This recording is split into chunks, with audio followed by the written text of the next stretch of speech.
La Mer de Glace translates to a sea of ice, a name very fitting for the glacier seen here. The ice appeared like waves washing over the valley, surrounded by spines covered in snow and ice that rose to meet the sky. The glacier, a symbol of the Alps, of Earth's natural beauty and gift, an environment home to species living in harmony. Nearly 100 years ago, La Mer de Glace was exactly this. But within the past century, global climate change has left this once magnificent sea of ice as an indication of the true threat global climate change faces to ecosystems around the world. Climate change affects mountain ranges at a rate of 2 to 3 times faster than the rest of the planet. This means that species are being displaced from their natural habitats and forcefully changing their behaviors to adapt. Moving upwards on these mountain ranges means losing range, and now more tightly competing with other species for limited resources.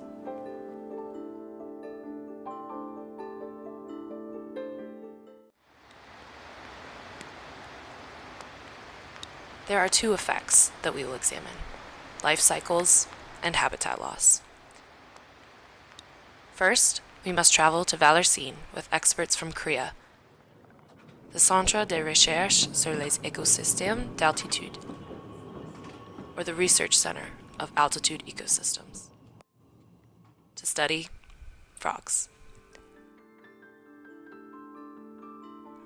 The common frog is a prime example of a species directly affected by changing climate conditions. Due to a shift in seasons and longer summer periods, these frogs are laying eggs up to 1 month earlier than previously. This means the egg spawn may be frozen as the conditions may still be too cold for them to survive. As the summers stretch into longer periods, the wetlands that these frogs call home are more prone to drying up. If the frogs had not yet developed lungs, which is common in stage 3 to stage 4 of a frog's lifespan, when these ponds dry up, they will not survive.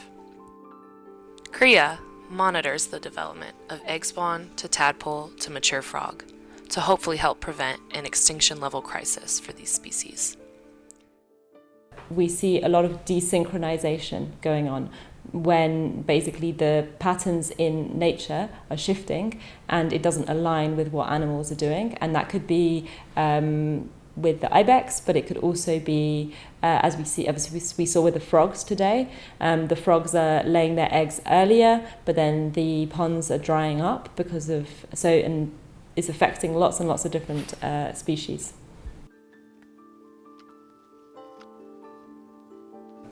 The marmot is a species that thrives in cold, high-altitude environments. However, with shortening winters, marmots have shorter hibernation periods, meaning they emerge earlier, sometimes before sufficient food is available to them. Marmots are also moving upwards to adjust to the warming climate at lower altitudes. While doing so limits their surface area and increases competition for food and access to suitable thermal environments. Further, new predators and species are also moving further upwards into the mountains, into current marmot habitats, posing a new threat to these gentle-natured animals. And these are animals that are found typically above the forest in areas which are changing a lot because of climate change. So we're trying to understand how it's affecting them and how it's affecting how they eat, how they reproduce, so that we can better manage these areas.